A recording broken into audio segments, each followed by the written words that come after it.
Welcome everybody back to the Doomer Optimism podcast. I'm here with Chris Ellis and Brad Garrett. We are going to be talking prepping and bunkers today. So let's just start by having you guys introduce yourselves, give people a little background on your respective, research and history with prepping, Chris and bunkers, Brad, and then we'll go from there. Chris, you can go first. Yeah, sure. So my youngest memory as a child was the 1980 Mount St. Helens volcano explosion. And I was living in Washington State at the time. And the only thing I remember is that when we went outside to play, there was a little bit of dust on the ground. We had to wear masks. But that was disaster was like literally the first thing that I remember as a young child. I also remember going out camping as a kid, playing out in the great outdoors, being at my grandfather's small scale farm, picking corn off the stalks or apples off the trees.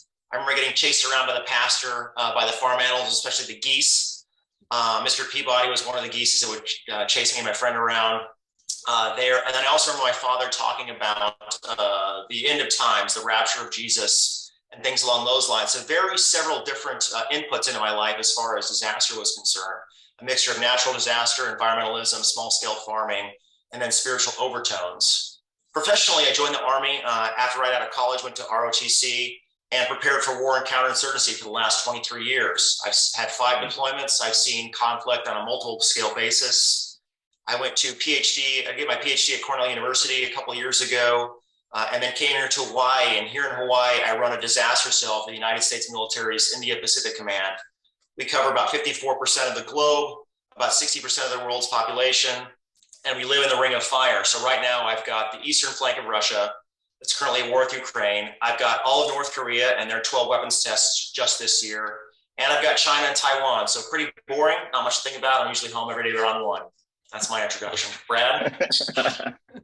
Oh, wow. Well, we couldn't have had different lives growing up. I grew up on the outskirts of Los Angeles, and it was during the 90s when sort of gangs were getting pushed out of LA through gentrification. And where I grew up in the Inland Empire was incredibly dangerous. There's a lot of gang warfare. I got beat up a lot. It was an interesting experience. But I escaped. I wanted to get out of there, and so I went off to do my master's degree, which was actually in maritime archaeology in Australia. And I ended up through the course of that master's degree, becoming more interested in ethnographic research methods, going and hanging out with people, talking to people, trying to understand the world through their eyes, because very often what you find in archaeology is this very top-down approach where the expert is telling people why things should be important to them. And so I kind of wanted to flip that over. And I ended up doing a PhD in social and cultural geography at Royal Holloway, University of London, and then a postdoc at Oxford. Second postdoc at University of Sydney, and I'm now at University College Dublin in Ireland. So I've hopped around a lot, including a couple of years in Hawaii, very close to where Chris is now. So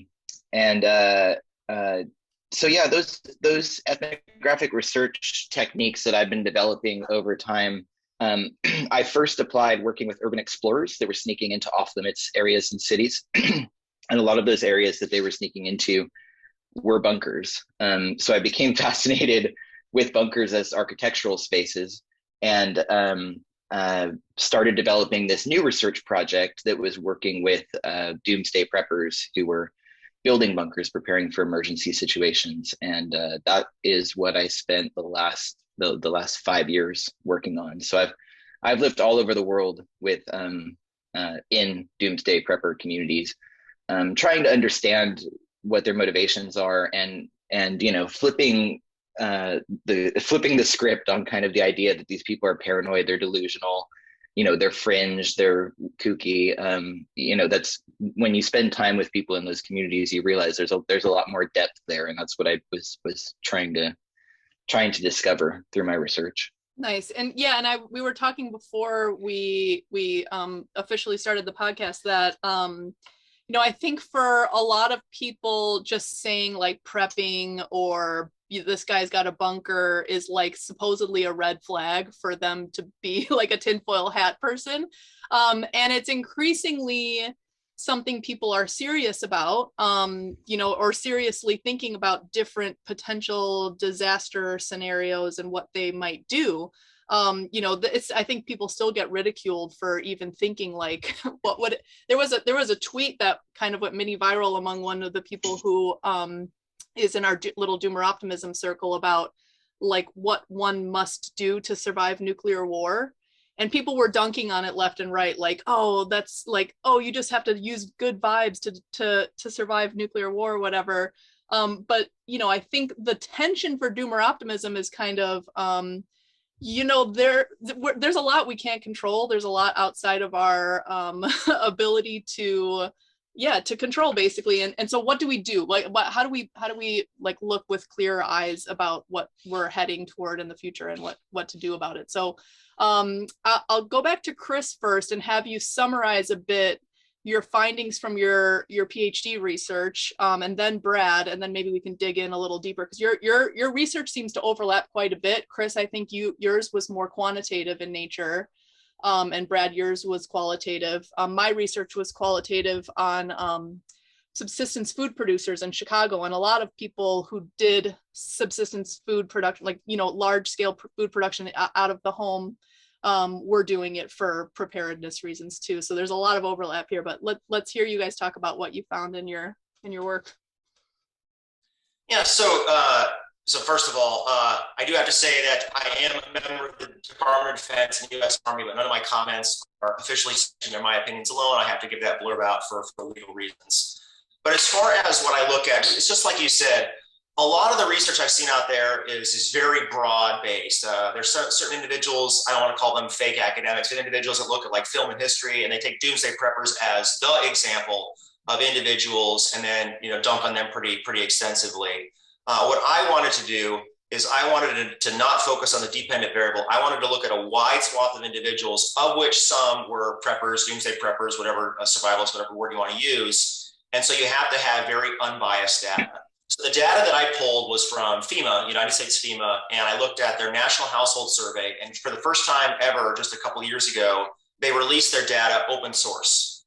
And so I took the 2018 and 2017 data set, primarily 2018 data set, and did very quantitative analysis on that. And my question was, are these people utterly fringe, or are they more of a crosscut of America?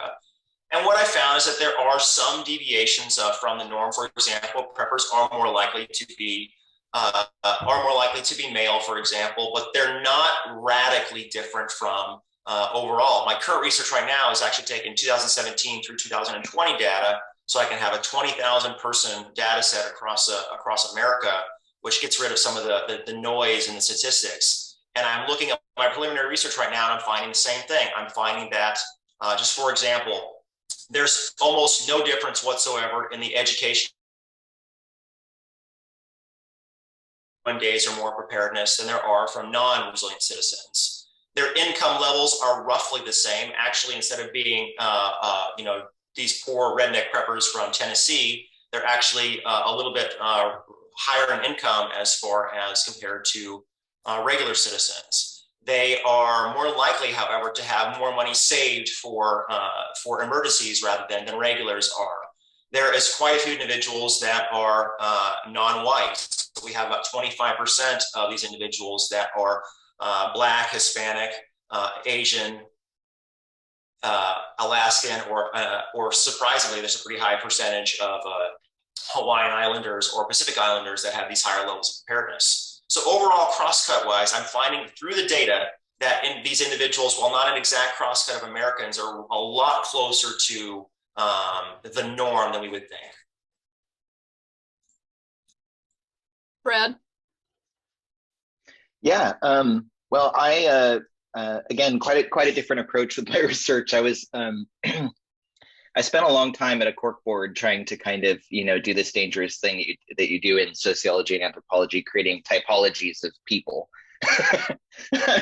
I obviously ran into all of these news stories at the beginning of my project about billionaire bunkers, right? These people who are buying multi-million-dollar space inside these subterranean citadels. And yes, of course, I was interested in seeing that.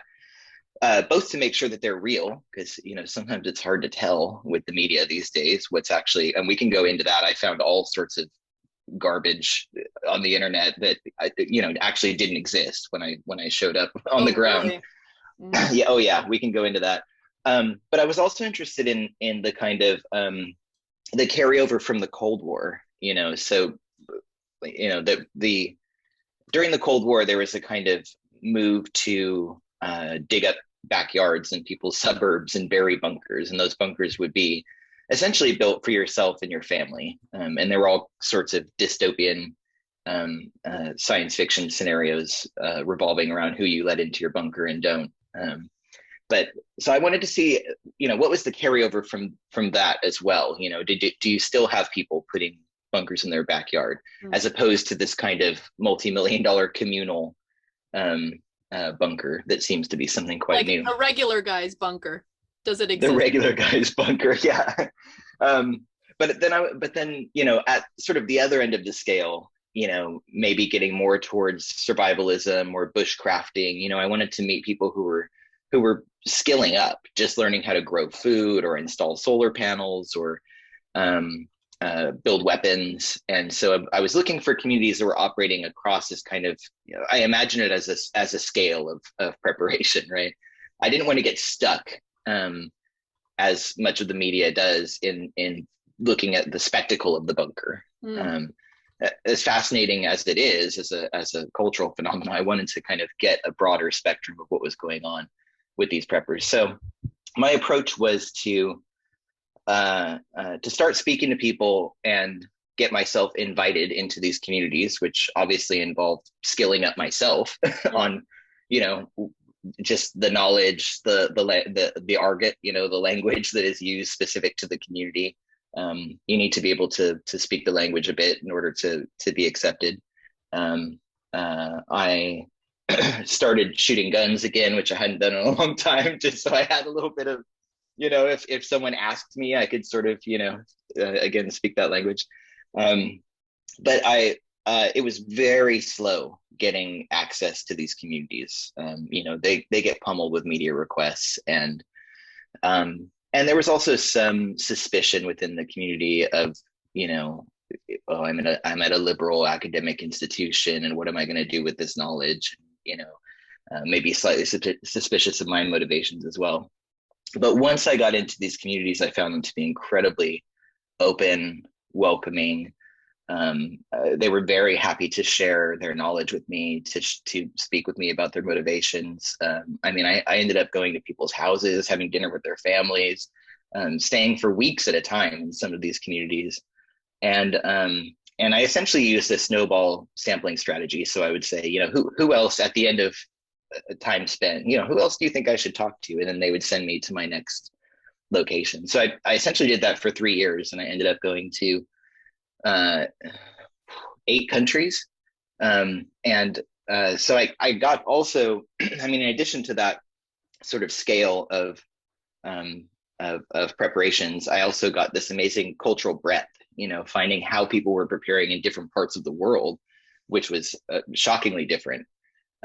Sort of towards the end of that research process, I ran into Chris's work, and it was so amazing because it was like the missing link, Yeah.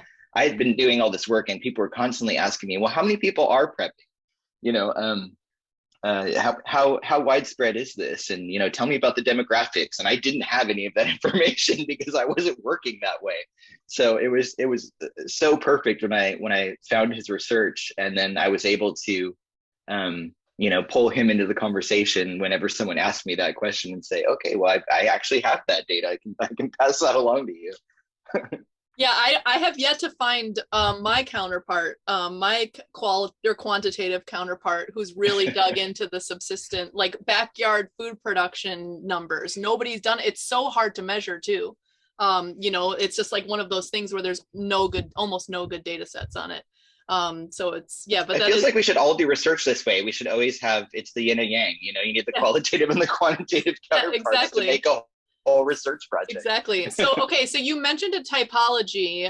Maybe it would be useful now to call on Chris. I don't know if I don't want to put you on the spot if you don't remember your whole typology, because actually some of the things I wrote in my research, I'm like, I'll have to go back and look at the table. But could you give us a sense of like some of the types of people you came across, Chris? And I know you did end up making a typology in your dissertation. I did. And so again, I mean, very, very thankful for Brad's work.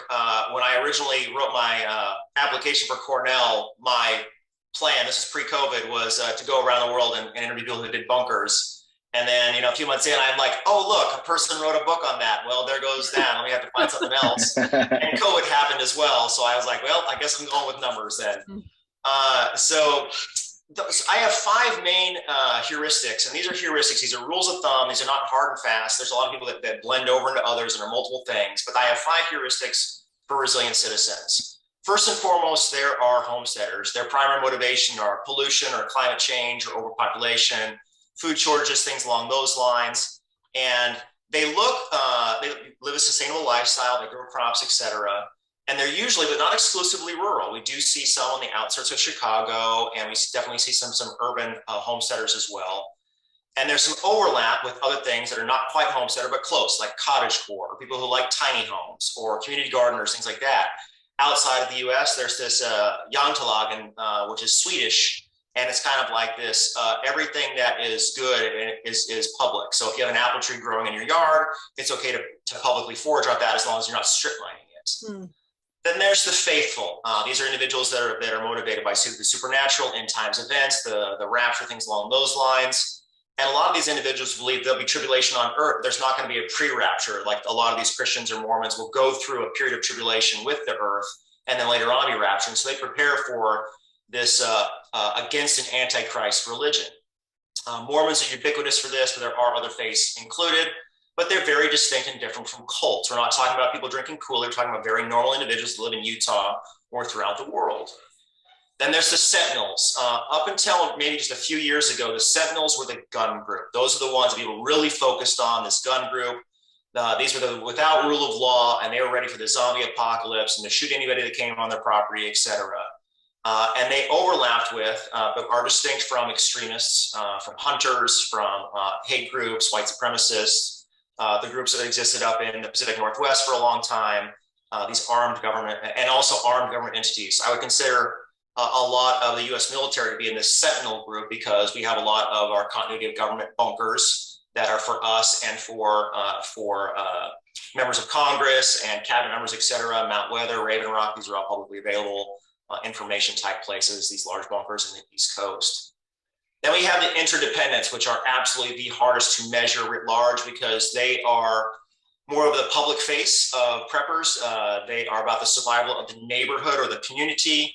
There's an insanely high variance. And then there's individuals like Zombie Squad. There's individuals like New York City Preppers Group, multiracial spaces. You might even include some individuals that are from Hong Kong, for example. This is pre-China takeover. That kind of we're just ready for that event. And they're different, though, from like your community emergency response teams. And then the final event is the Brad Garrett group, the bunker groups. These are the individuals that are ready for the big ones. Nuclear war, large-scale economic collapse, the collapse of America, World War III, far more secretive, usually far more wealthy, especially on these bigger bunkers like survival condo. But they're overlap and they're distinct from people who just own a panic room. And they're definitely distinct from, like I said, the U.S. government with our large-scale bunkers. But they also have places like in Israel, they have the Mahmouds, which are the panic rooms. There's some definite overlap as you look at these at different groups. So those are the 5 typologies that I found for these preppers or these resilient citizens. Yeah, and Brad, does that resonate with you, or did you end up making a typology? And I'm curious if you ended up coming up with a way to describe, or maybe a typology of why people got into it. Were there, did you end up coming up with something like that? I did come up with a typology, but being a geographer, it's more spatial. So I tend to think about how spaces are being built, whether it's a communal space, whether it's an individual space, or whether it's these more kind of homestead groups that are not necessarily living together, but maybe have kind of interconnected properties and who are building complementary skills to be able to assist each other, mutual assistance groups, as we call them. So my typology was pretty loose, but it was important to me that I got a sort of broad spread on who was prepping. And it's really interesting, you know, in the context of those homestead preppers and sustainability initiatives more generally, that, you know, I expected when I went into this that it was going to be hardcore bunker builders, lots of guns. You know, the Sentinels were the ones that I expected to encounter. But you do find that there's a lot of bleed between these groups, and I'm sure Chris can testify to that as well. That, you know, I would show up in these bunker communities, and I'll give you an example. One of the first communities I went to is called the X Point. It's in South Dakota, and there are 575 concrete igloo bunkers that were constructed during World War II to protect munitions. So they were these are bunkers that were full of weapons. The base was decommissioned, and the bunkers had been empty for a very long time. In fact, they've been used by a rancher for grazing, and so they're all full of cow poop. I mean, like feet of cow poop. And a property developer from California, Robert Vicino, who's also a hardcore doomsday prepper, decided that he was going to turn this into a prepper community. So he acquired the land, and he started leasing out these bunkers. It was $25,000 to buy in, and essentially what you're buying is an empty concrete shell. So they would come in and scoop out the cow poop and clean it up for you, but you would get this empty shell, yeah. and that was it. And then you've got to work with it. So I was there on day one, and there were 4 families that bought in immediately and started building out their bunkers. And I just lived with them and worked with them. I helped them build stuff, and you know, we would go to the shooting range every day and plunk off some rounds. But then we would go back, and you know, everyone would cook dinner together. We started installing solar panels. We're talking about you know, where the water infrastructure is going to come from. You know, what's the growing season here? Everyone got out the farmer's almanac. You know, we're trying to sort of crack the code. You know, how do you turn this into a sustainable community? So I did find that there was a, you know, even though I you know, had this tendency to want to put everyone into a certain group, there was a lot of bleed between those groups, and I was surprised by how diverse the communities were. You know, as Chris mentioned, I mean, you have to have some disposable income, obviously, to buy the bunker, and so. But a lot of these people were working class people that had just saved their money, you know, plumbers, mechanics. There was one guy that worked in IT that was actually working remotely from his bunker. I thought that was amazing. But they all were, and these people had different political beliefs, right? I mean, there was a broad span of everything from kind of like, you know, super hippies who wanted to go off grid, to the hardcore QAnon conspiracy theorists, and they were all living together. And you know, it was kind of shocking to me, right? But it's one of these rare instances where where the political partisan divide in the United States breaks down, because everyone is there focused on shared methodologies. You know, how do we grow? How do we build? How do we fix this problem? And everyone's there working on it together, and they would forget that they disagree about, you know, broadly about why they're there, essentially. Right. So yeah, so my typology, the more time I spent in the field, got muddier and muddier. Yeah. And I think that's one of the beautiful things about qualitative research, you know. Yeah. It screws up all your expectations. Right, which is the point. Yeah, it's so funny that you say that. That's exactly what I found in my dissertation research, which was when people start talking shop about food production stuff, like they don't need to really say like, are you producing food because you are like, you believe in degrowth, or because you're an NRA person? Like, no, just like, we're just talking about chickens, you know, and mites and like chicken coops. it's like, it really is pretty exciting, the potential possibilities once you unlock that and see that in action, even among Americans, especially who are like supposedly, you know, maybe not comparing to the world, but you know, we all know are you know, in an extremely divisive place. Relevant to that conversation, one of the things I think that keeps bunkers and prepping at arm's length for some of the people in, like, let's just say, doomer optimism. A lot of people are interested in homesteading, you know, partially in from a preparedness point of view, but then they think something along the lines of, if I were to get a bunker, you know, basically the world would be too shit at that point. Like, I wouldn't want to live in a world in which I would need a bunker or something like that. So I'm wondering if you guys have heard that, or if people in your communities or your research have talked about something like that. Basically, like, at least the way I see it, it's a sort of spectrum of preparedness, be prepared for all different potentialities. And I mean, there could be a situation where you are in a bunker for a week and it gets you through the worst part of something, and then you come back out and like life goes on. But I think some people, I don't know, just have this icky feeling about it. So I'm wondering if you've encountered that, or, you know, what your thoughts are about that, either of you. Okay.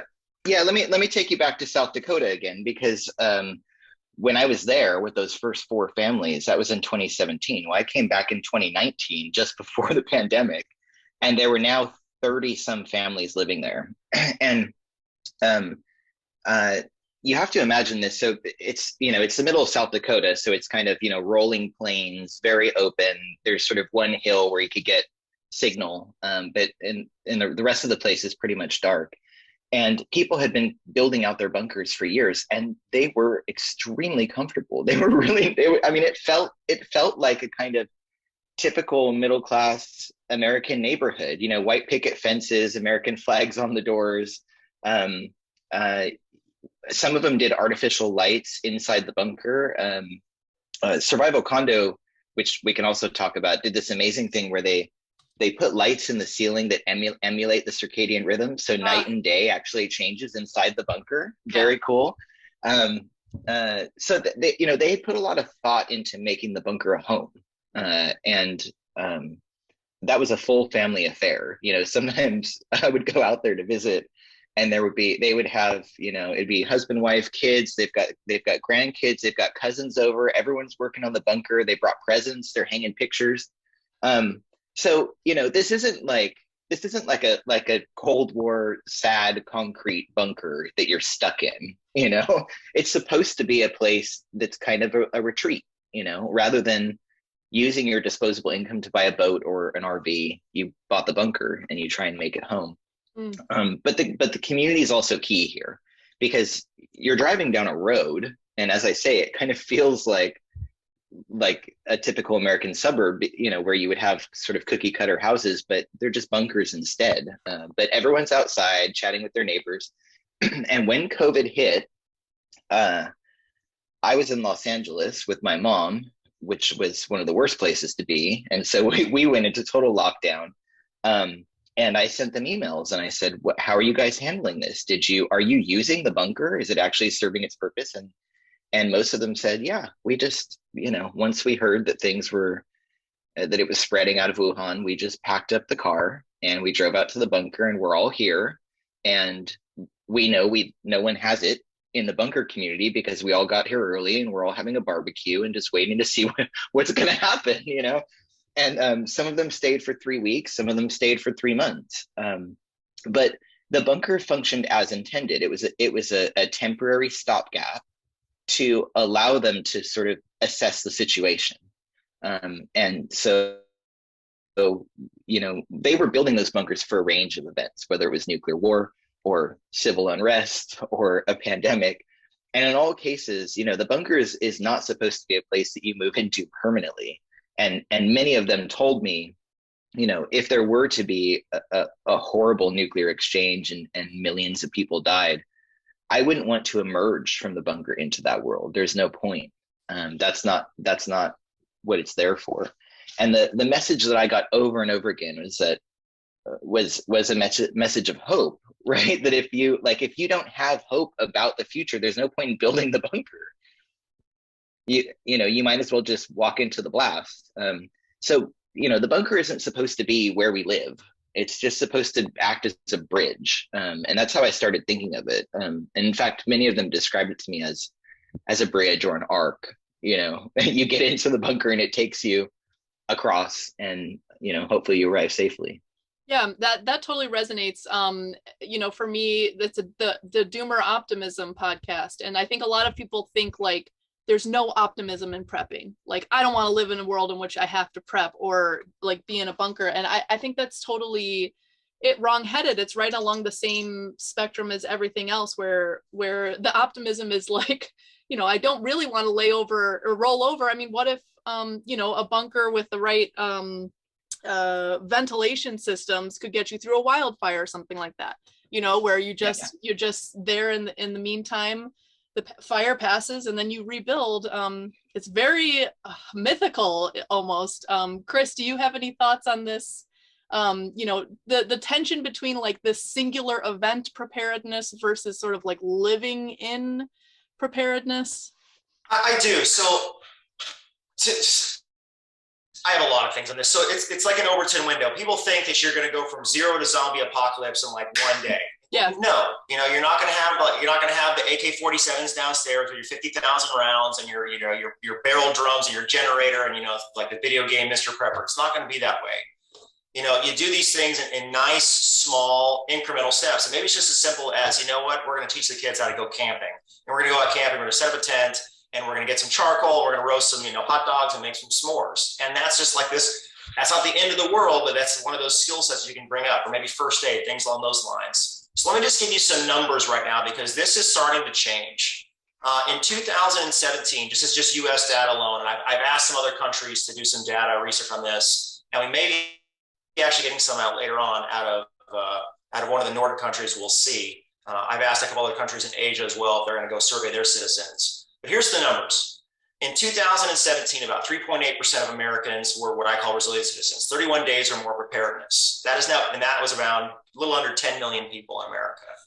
That has now increased in 2020 to 5.8%, around just around 15 million individuals. So these numbers are increasing, and it's monotonic. It's been getting bigger every single year. So COVID did have an impact, but it wasn't massive. Yes, on the extreme scale, there was a very large jump. We went from about 1.6 of individuals that had 97 days or more. And the reason I use 97 is because FEMA coded anybody at over 97, if you had 1 year, 2 years, 6 months, as 97 days. We saw a jump of 1.6 of Americans at that level to 2.6% of Americans at that level from 17 to 20. And that represented a pretty sizable jump as far as just the overall numbers, about 4 million to upwards of just around 7 million for these ultra highly resilient citizens. When you look at just overall everyday Americans writ large across from 17 to 20, you see an increase in the number of days of preparedness writ large. The average American in 2017 had 9.7 days. Now they have around 12.4 days. This is all preliminary research that I usually find errors in. So this is kind of my back of the napkin math right now. So there's the numbers. When it comes to these big bunker things or this big whatever, this large scale event, and why the hell should I even live in a world like this? I think that there's a lot of a psychological breakpoint. So I want you all to go back to March and April timeframe of 2020 when the pandemic was just hitting. I remember being the first non-Asian on Cornell to have a mask and go into class with a mask on. And it was exceptionally difficult. I remember going into Aldi's and shopping, and one of the first individuals to wear a mask, I felt completely alien and different. I remember coming home just drenched in sweat because of just the social approbation that I was definitely sticking out. I was weird. I was different. Yeah. And then we were washing things with hand sanitizer. We were washing all our groceries. I was going with gloves and exactly. Exactly. Yeah. But then the government comes in and says, first of all, they first said, don't wear a mask because we were trying to save it for the healthcare workers. But then it started to become normalized and everybody started to do it. And we got through this together. So when your neighbors start doing these things and you start seeing your neighbors do it, that's the psychological break point. So Thomas Kuhn's scientific revolutions, when others start doing things and you start seeing it becomes public, and when you have the overhead of the government saying this is a good thing to do, that's when things start to change. So many examples. Israel mandates you have to have a panic room, a mammoth. Why? Because of the Palestinian rockets and mortars that come across. You're trying to save your family. Switzerland mandates that you either have your own private bunker or you pay a special tax that you can go into that. Finland and Sweden have bunkers. Right now, there's a lot of missile tests in North Korea. So if Japan came out and said, hey, We want you to start looking at having a hard room because of, the North Korea threat that would happen.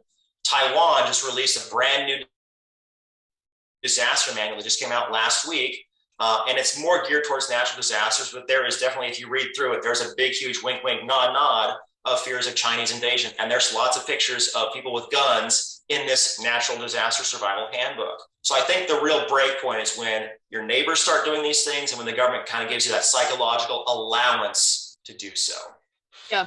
And I wonder if you have any thoughts on the sort of optimism of prepping. We talked a little bit about it with Brad, but do you feel like there is optimism in being prepared? It seems like more and more people are getting into it. Go ahead. What's the psychological approach to this, basically? So living here in Hawaii was nice. My wife and I flew over to the Big Island a couple weeks ago, and we went to Kilauea, and we stayed at the rim of the crater. So we were living on an active volcano, which is fantastic, and it was beautiful, absolutely gorgeous. And I learned a new Hawaiian word there, and the word is kepuka. And a kepuka is when there's a big, massive lava eruption, and the lava comes down the mountain, and it goes around a section of forest. That forest now becomes an island, completely and utterly surrounded by lava. And Kaipuka is the name of that island. It's an island of light. It's the green forest surrounded by a lava flow. And I know, Ashley, you tweeted out without attribution to me, so I'm hurt by that. This Ethiopian village, all these little places that had the trees everywhere. You said you got it from Facebook, so I'll let that slide. But it was the same concept. You're kind of surviving in this area, and so there's this optimism portion to that because you're trying to help not only your family but your community as well. And you can only reach so far, but you have an impact on those locals around you. As far as the sliding scale, I think of it this way. When you get into your car, you put your seatbelt on. That will save you or prevent some injuries from certain types of disasters. You may have a car that has airbags that will help you at a higher level. You may have a car that has anti-lock brakes. So all of these different things are going to help you for different types of disasters. Anti-lock brakes are going to help out in snowy road conditions. The airbags, not so much. But no, they're not going to prevent you from dying if you get, T-boned at an intersection from an 18-wheeler going 60 miles an hour. Right. But they're going to help. And so if I have a bunker and I only use it for tornado, if I have, thousands of rounds of ammunition and the only thing I ever do out is go out deer hunting or boar hunting, okay, that's fine. But there's this nice sliding scale where you move along, and at each step, you become more resilient, you become more anti-fragile, and you get better over time and are more able to survive a larger range of disasters. So there's the optimism part for me. Yeah. And you help your neighbors. Yeah. Brad, do you have anything to add to that before we move on to a different question? Definitely. One of my guiding lights through my research was Soren Kierkegaard, the existentialist philosopher who many people mislabel as gloomy or pessimistic. But he wrote this little book about dread that I carried around with me for about 3 years. And it's an incredible book, but he describes dread as being about the future rather than the present, right? So if we're in the present tense, it's fear. We're reacting to something directly. But if it's in the future tense, it's dread. It's speculative, right? It's a thought experiment. Mm-hmm. What if this happened? What would happen to me, right? And he says that he describes dread as the dizziness of freedom, because there's too many choices to think about, right? You get overwhelmed. And of course, in today's world, we've never in the course of human history been subjected to so much information, so many different possible situations, so much, dread surrounding what could happen, the crumbling of the environment or whatever. So what I heard from these preppers again and again, as I asked them, why are you building this thing? Essentially, what they were saying to me was that it was a salve for that dread, right? That in building that, they told me again and again, this isn't really about what's going to happen in the future. It's about right now. This is making me feel good right now. I'm controlling the parameters of my existence. I'm learning how to do stuff. Like I'm upskilling, especially the guy at X-Point who worked in IT, he told me, I sit in front of a computer screen all day long. I have no idea how to fix a car or grow food. So, the bunker is my excuse. It's like men going fishing so that they can talk to each other. The bunker is my excuse to learn how to skill up on these things, and that was giving him solace in the present. And I think that that's something that that was the biggest takeaway for me. I bought a 1972 GMC Sierra truck, and I just rewired the ignition the other day, and like, what an amazing feeling when you fire that up and it works. But the better feeling is like, if this broke in the future, I could fix it. If there is no mechanic, I can do this now, right? So I've learned a new skill. And I think that, that's the thing that I take away from prepping that I find really hopeful. Building community, learning new skills, all of that is such an important part of these bunker communities that I spent time in. Do you have something to add? I'll jump in just a little bit on that for Brad. So this is the centerpiece of my dissertation, and what I really was trying to let folks know about, and it's ontological security, which is a fancy term of saying it's the security of the self, it's the security of being. And this has been applied not just to prepping. I think I was one of the first people to apply to prepping and doomer optimism, but it's been applied to a ton of different things. But it is a state of being. But when you're ontologically secure, you feel like you have reduced uncertainty in life. You have manageable levels of anxiety. You feel stable to establish routines and resist change. You can exercise your agency, and it becomes recursive. So you interact with society, have some anti-fragileness, learn a new skill, rewire your car, you get better. Then you go to the next thing. I'm going to grow the 3 sisters. Then you do the next thing. I'm going to learn first aid. I'm going to do the next thing. I'm going to go out camping, etc. And you get more ontologically secure as your abilities go up, and it's this nice, up ramp of abilities and security, your own centralized feelings of psychological worth and choice and agency. I love that. I've never heard you say that phrase yet, and I love it so much. It's like it so encapsulates everything that we're interviewing people about, which I have the hardest time coming up with words for, because it's just like meaning, skills. I don't, it's like all, anything worth living for. I don't know. So Brad, I'd be curious to hear a little bit of debunking of the media mythos around preppers, rich preppers, what places don't actually exist, what places do actually exist. Like, what is the media trying to tell us bunker people are? Versus, we've heard a little bit from you already what they actually are, but what are they telling us they are, and why do you think they're telling us that? It's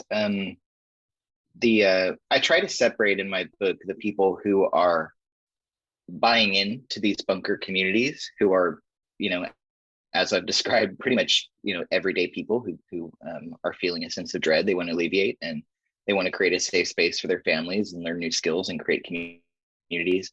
I try to separate them from those who are selling them the bunkers, because they are two very different categories of people.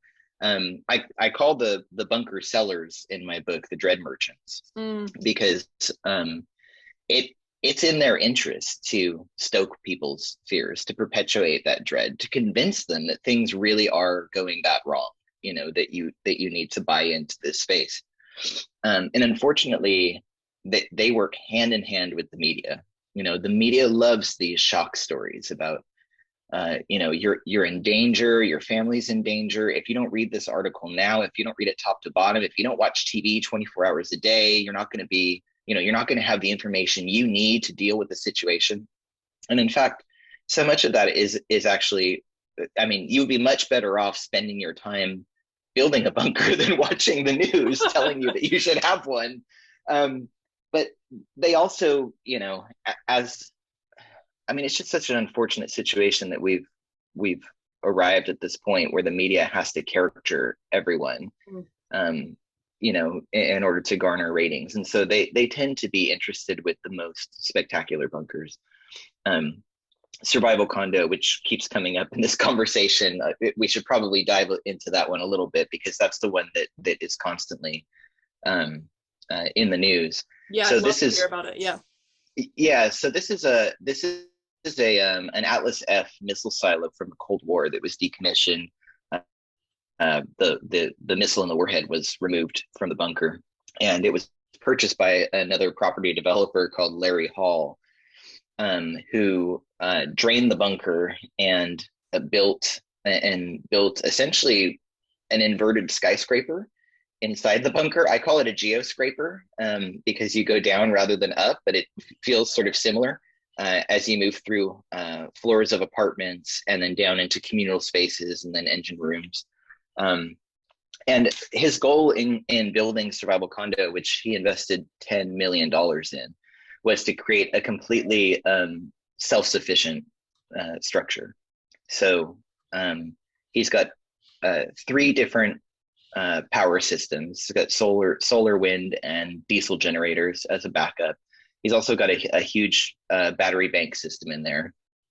They've got an aquaponics growing facility. They're raising tilapia inside the bunker. They have a huge amount of stockpiles. And essentially what this is supposed to be is it's a turnkey bunker for very wealthy people who don't want to build their own. So you can buy a half floor. So imagine it as a circle, right? So you can buy a half floor apartment for 1.5 million or a full floor for 3 million. And then in one case, there was one that went for 4.5 million. It was a 2 stories you combine 2. So what's interesting about that bunker is that no one lives in it. It's completely empty. I mean, it's, state of the art, completely off grid, guarded 24 hours a day by security guards and remote weapon systems. And there's no one in it. It's an empty space. And the people who have bought into it, there are 57 residents in total. Most of them don't know each other. So they've just plopped down the cash thinking that they would buy their way out of that sense of dread that they were feeling. And the overwhelming sense that I got from them was that it didn't work. You can't buy your way out of this feeling. You have to work your way out of this feeling. And that requires community connection. It's not just about the technical details and the engineering. The social atmosphere is absolutely crucial in order to assuage that feeling of apprehension. So I don't, these spaces are sort of pitched by the media as the best money can buy. And what I found on the ground was that they really aren't. And in fact, a couple of the places that I went to visit that end up in the media all the time. So there's one called Vivos Europa, which is purportedly also built by Robert Vecino, the property developer that built the X-Point in South Dakota. I mean, there are photos of this thing, like, there's this underground swimming pool and bunk beds, and it all looks very sort of lush. But if you look a little bit closer, they're all CGI. They're not actually photographs inside this space. And so I kept, over years, I kept prodding him, let me go see it. I want to go see it. I'll fly to Germany. I want to go see the bunker. And he kept putting me off. And finally one day he just said, it's just a shell. There's nothing, we haven't built anything yet.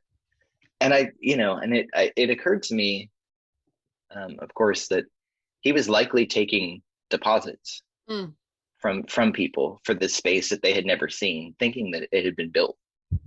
And that's, it's just like, it's the worst kind of snake oil salesman, right? Like, you bought space in a bunker thinking it would save your life, and it's not even there. It's not ready. Yeah. Terrible. There was another instance in Texas. I went to a place called Trident Lakes that was going to be this sprawling 1 mile square doomsday prepper community with shipping containers buried around the edges and armed guards. And they were going to build these blue lagoons with semi-subterranean condos where you could drop this blast shutter over the front. Again, I looked at all the CGI drawings. I went to the site. There was construction equipment out there. They were building stuff. It was totally fascinating. And I kept waiting year after year for this thing to be completed. And then just as I was finishing my book, the CEO of that development was arrested by the FBI. And it turns out that he took $200,000 from what he thought was a Colombian drug cartel and tried to launder it through all of the deposits that were coming in for people buying into the community. He tried to launder the money, and he's now in federal prison. And this doomsday prepper community is sort of, half built out in the middle of Texas and will never be finished. Obviously, they built it in a town of 300 people, and the local residents were just incredulous. Oh yeah. Oh yeah, this millionaire came in. He's going to build this thing, and now he's in prison. Oh my God. I ran into a lot of that, and I frankly, I've started firing off emails to the media when they run these stories about places that don't exist, because I'm fed up with it. I email them and I say, you need to do your research, or at least call someone else who has. Right. Because you keep running these stories, and you are contributing to the dread merchants duping people into buying into these spaces that don't exist. Right. I think there's actually grounds for people to sue the media over being misled about whether these places exist. That's the whole role of a journalist. You're supposed to find out whether it's true or not before you run the story. Well, I think that it's crazy to me. Your point, though, between those who think they can't, who are afraid, and then think they can just sort of buy their way out or sell their way out of like managing the fear and the dread, fundamentally from those who are like doing the work and building the things and building the skills within themselves. There's a huge bifurcation there, and I think something a lot of people don't think about or talk about much. They just think, I think there's a lot of people who are who totally peddle on doom and just want more people afraid, because it not only gets clicks and content, it could actually sell these places. One thing that comes to mind is I just ran this homesteading class where Chris was a lecturer, and the people who got the most out of the homesteading, I didn't teach it. I got a bunch of different homesteaders to come teach it. Newbie homesteaders, they're like just asking questions. How do I even get started kind of thing, get them up to speed really quickly, as opposed to like making them go through all these YouTube videos.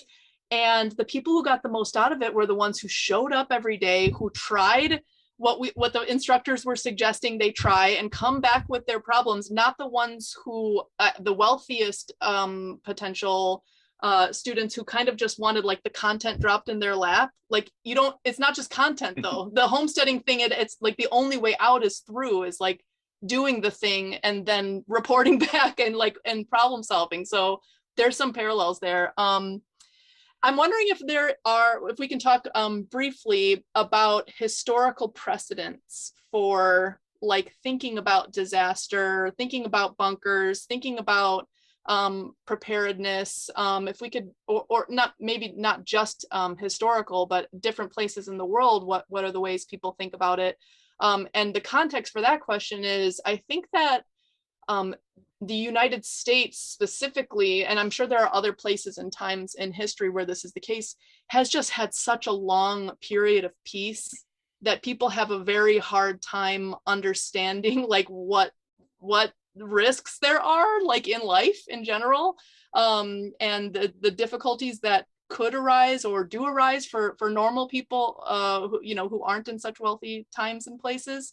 So I'm wondering if we could talk a little bit about, almost like in my mind, the United States and the richest countries in the world right now are sort of the historical anomaly in terms of like thinking about preparedness. I don't know if you guys share that view.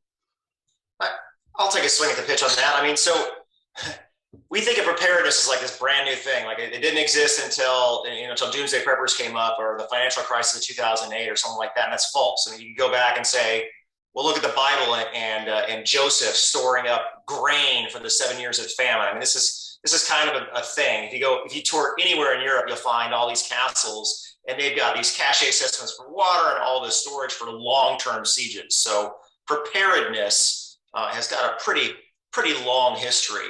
If you want to consider more modern day stuff, well, modern day bunkers came about from World War I during the Blitz, when British government said, hey, here's what was called an ARC, A-R-C, a type of backyard shelter you can build to help prevent you getting blown up by the Germans during World War I. And then during World War II, we had that event, and then we had the Cold War come out. And with the Cold War, it was the nuclear fear. And so you had Life magazine saying, here's a way in which you can build a backyard bunker.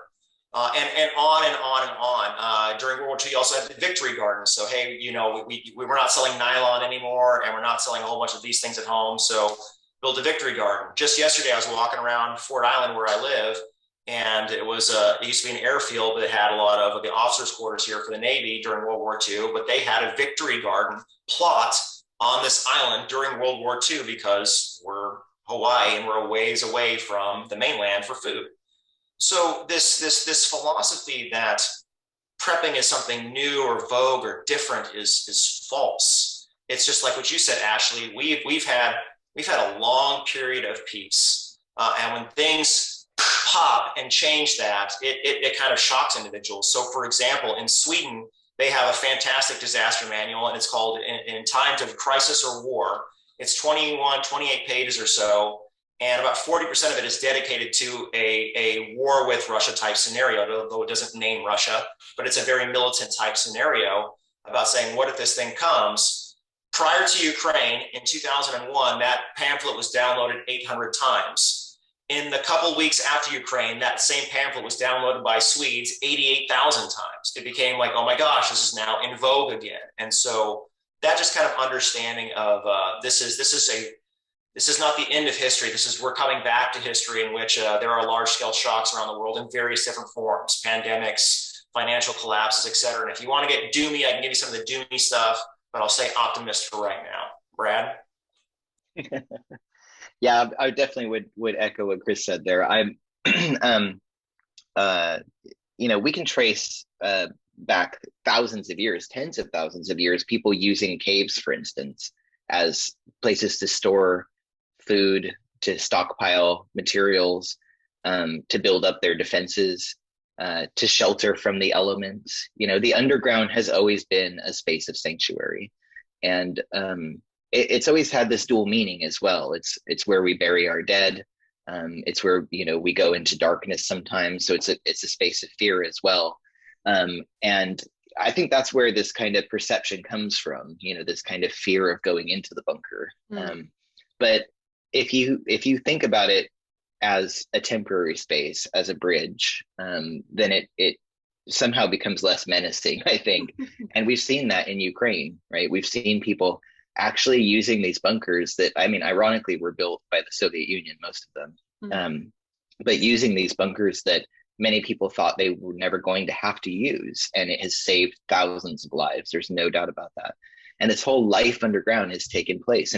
Babies have been born inside these bunkers, and literally emerged into the sun for the first time from the underground. It is almost mythological. It's incredible, seeing this happen. But the kind of, large scale excavation by human beings of human built spaces to shelter people hasn't been happening for that long, right? That's new.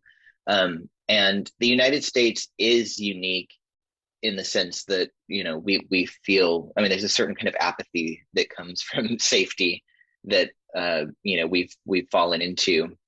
But we're also unique because most other countries in the world that have the resources to do this build shelters for their citizens. They take these things seriously. And Chris has mentioned a lot of these places, but, Israel, Sweden, South Korea, Germany, Ukraine, right? These are places that have public shelters for people ready and available. We did that on a much smaller scale during the Cold War, essentially designating basements and parking garages as fallout shelters and doing some light modifications to make them a little more functional. But the burden here has always been on individuals to take their own preparation seriously. And so here's the optimism, even though those shelters weren't built for us and we don't have the public spaces that we would need to survive a large scale disaster, we're really good at taking care of ourselves. Americans are really good at being self-sufficient, at taking control of a situation when the government isn't, right? And solving it ourselves or solving it with our communities. I spent quite a lot of time in Salt Lake City when I was working on my book, talking to Mormon communities, and their level of organization for a disaster is incredible. And they would, as we were talking before about you can't just buy the stuff and shove it in your basement and then think that you're going to be able to use it when you need it. They practiced what they called first in, first out storage, FIFO storage. So, when you went down to put in your bucket of beans or whatever, you make sure you pull out the old bucket of beans and then go and cook them, like actually practice with everyone. Okay, so tonight we can't go to the grocery. There is no grocery store, right? So we're going to go into the basement and we're going to pull out some dehydrated food. That's what we're going to make for dinner. And they would do that once a week, and they would invite their neighbors over, and they would say, hey, we just went into our basement and realized we don't have any salt. Would you mind bringing some salt over, and we're going to cook a pot of beans? And so they would practice that preparedness. They would practice using the backup generator before they needed it, that kind of stuff, So I think all of that is, points to an ability, maybe a unique ability that Americans have to confront these kinds of things. And the more, as Chris said, the more that you see your neighbors doing this, and the more that you invite them into the conversation, and the more that you build complementary skill sets, the more prepared we're all going to be for something that may or may not happen in the future. But in the meantime, it's a good practice anyway. Right. Yeah. And I love that, because I definitely think that there is like doomer optimism is always like these pluses, minuses. Okay, so the US doesn't have the best let's just say like most comprehensive welfare state for its citizens, but then it breeds a sort of self-reliance, and there is something to the culture of that, like no one's coming to save me, I'm gonna do it myself, we'll figure this out. Okay, so one more question for Chris, and then I have a final how do normal people get started kind of question. But Chris, lay it on us. What is the worst doom scenarios we need to be worried about at the moment? The worst, it's always good. So, some disasters are very highly localized, and it actually, it specifies the way you should prepare. So if you live on the Gulf, I'll just use America as an example, just for ease.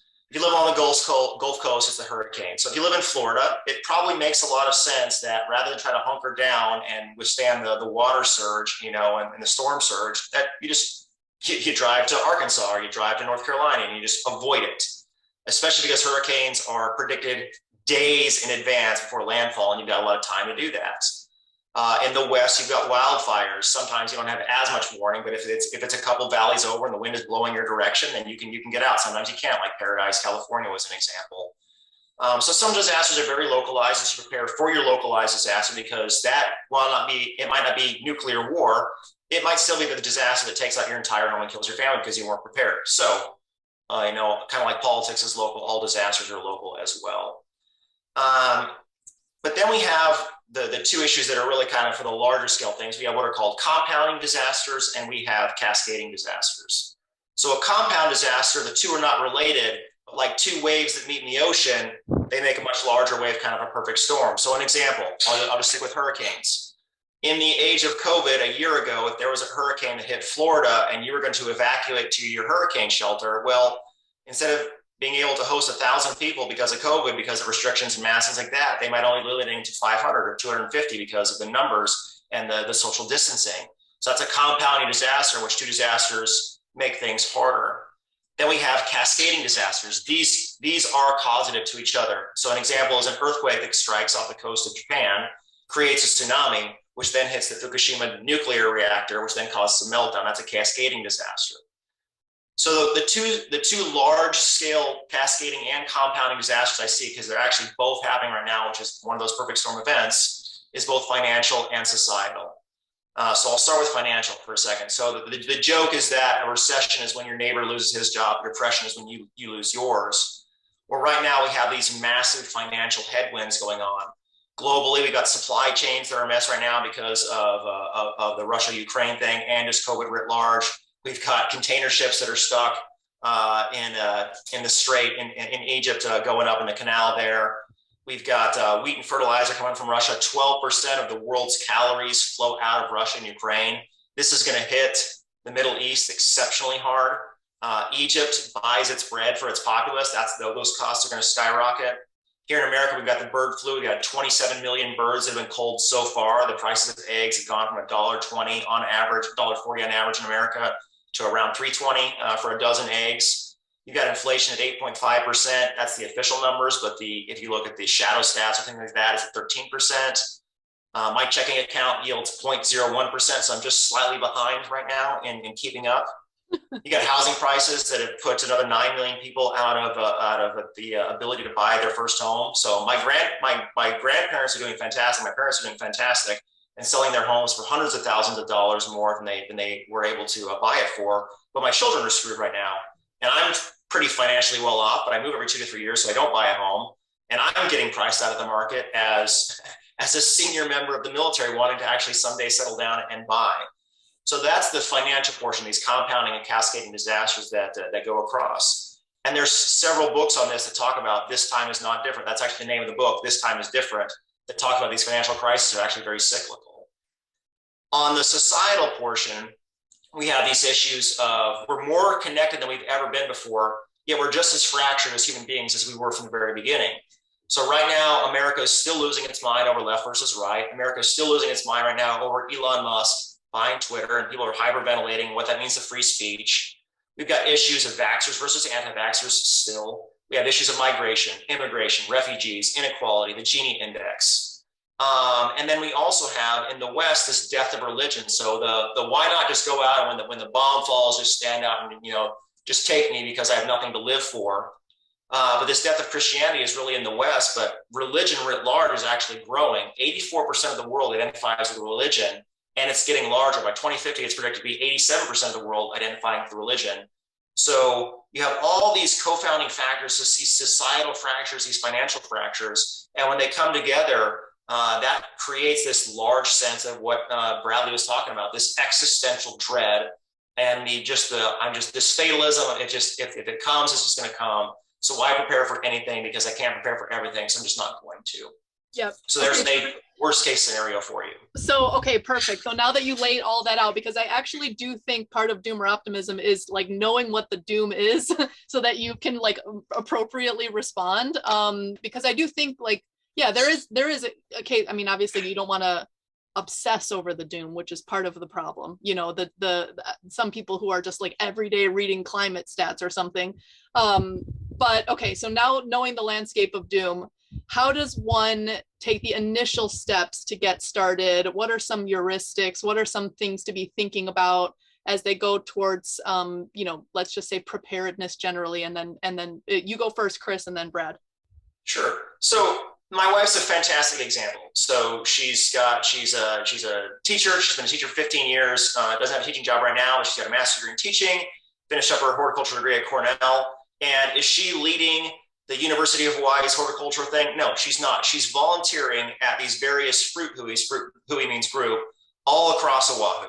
And she's learning the skills from these 60 and 70 and 80-year-old native Hawaiians about soursop and these other foods that I would swear come out of like children's storybooks. They're so weird when she brings them home to me because I've never seen them before in my life. And what she's doing is she's working part-time at a Pearl City high school, and she's teaching kids how to do horticulture there. And what they're doing is they're weeding right now, or they're growing just these small little bits of fruit. Our next door neighbor, there's these neighbor kids around, and she's built these small scale square foot gardens. So she's growing tomatoes, she's growing squash, she's growing cucumbers. We just started hydroponics for the first time ever, and we're learning. Our hydroponic thing was a clear shell, and so algae grew in the bottom. So she had to dump all that out, spray paint everything black.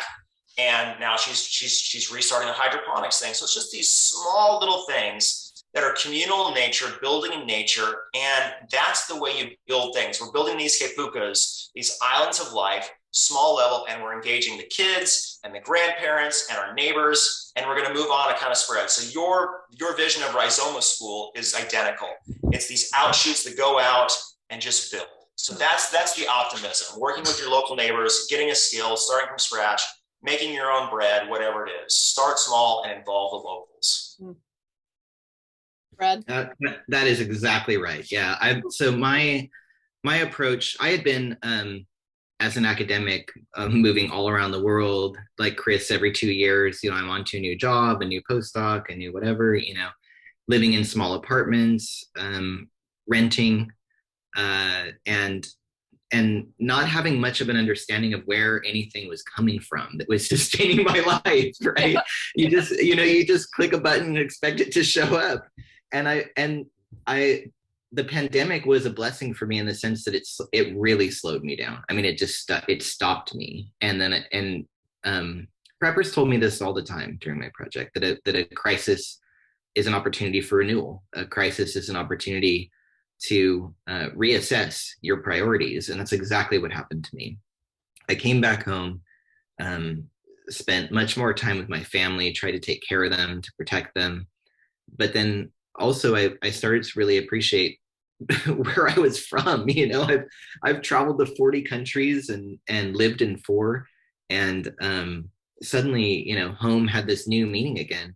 And so I was one of the lucky ones that kept my job through the pandemic, but then I suddenly had no rent to pay anymore because I was back living with my parents, trying to take care of them. And I ended up saving up enough of a deposit to buy a cabin in the woods in the forests outside of Los Angeles. And I bought a 1/4 acre. It's a very small cabin, but it's absolutely gorgeous. And I immediately just dove into projects. I started doing woodworking. I tried to make my own desk. I started growing food. I killed all of it. I mean, my first pumpkins, I was so excited to grow these pumpkins, and I had vines draping down the yard, and the pumpkins were all kind of lopsided, but I was very proud of them. We had one freeze, and I came out, and the vines were all transparent and flat, and it was like someone punched me in the throat. It was so terrible. But what a wonderful lesson. You have to protect these things. They're children. I met all of my neighbors. We traded sourdough starters. We started baking bread together. We started doing community cleanup projects at a distance. And most recently we've had this drainage issue over the winter, where everything, when the snow melts, it's all kind of flooding through our yards. And so we've all been out there digging a French drain and trying to divert the water. And I learned so much by spending time with friends and family and neighbors and trying to work on projects together. So my takeaway is that you don't need a bunker, I mean, it's like the bunker's, again, a great excuse to build a community. And there are certain circumstances when the bunker would be useful, but, really what it's about is taking stock of your situation, being present, paying attention to what's going on around you. That to me is the core of prepping. Yep. This is the most wholesome show. I'm so proud of it. Yeah, okay, so that's so perfect. Chris, any final thoughts before we sign off? I would just say, don't try to save the world, save your home. Plant a fruit tree, start small, involve your neighbors. Wonderful.